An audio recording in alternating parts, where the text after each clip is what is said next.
اور آپ کی بات کو تو بلکہ انہیں برا ماننا بنتا ہی نہیں تھا، کیونکہ ان کی تو اپنی سٹیٹمنٹ تھی کہ میں خودکشی کرنا بہتر سمجھتا ہوں بنسبت اس کے کہ میں کسی سے پیسے مانگنے کے لیے جاؤں. لیکن خیر کبھی انسان جوش خطابت میں بہت ساری باتیں کر دیتا ہے، جوش جو ہے اس میں ہوش بھی ضروری ہے. تو اس سے کوئی بری بات نہیں ہے. اگر ملک کی بھلائی کے لیے آپ یہ کام کر رہے ہیں تو ہمیں اس بات پہ بھی فخر ہے. بالکل. اب آج جو دو میچز ہیں وہ ان کا بھلا کس طرح ہو سکتا ہے جاوید بھائی سے دونوں میچز. اور عمران صاحب کو میں ابھی یہی کہوں گا، عمران صاحب کو میں یہ کہوں گا، دیکھیں جو بھی ہے نا، یہ کپتان ہے، ابھی یہ پرائم منسٹر ہے، ان کو کسی چیز پہ جانا نہیں چاہیے.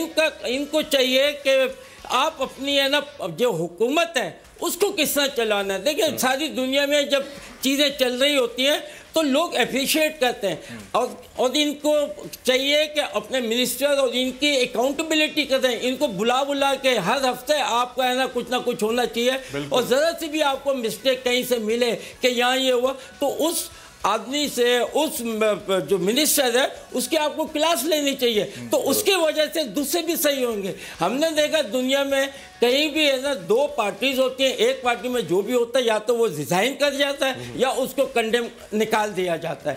تو ہمیں بھی اپنے ملک کے لیے اس طریقے سے اوپر لانا پڑے گا، ہمیں اپریشیٹ بھی کرنا پڑے گا. اگر آپ اچھا کام، اگر آپ آ گئے ہو تو میرا فرض بنتا ہے میں آپ کو 4 سال بالکل ہیلپ کر دوں جو کچھ، کیونکہ اس میں پاکستان کا فائدہ. اگر پاکستان کے لیے میں آیا ہوں اور مجھے آپ ہیلپ نہیں کر رہے، یہ تو بڑی غلط بات ہے. اس کا مطلب آپ صرف عہدے کے لیے ہر چیز چاہ رہے ہیں. صحیح. اب سبسکرائب کریں اور بیل دبائیں تاکہ کوئی خبر رہ نہ جائے.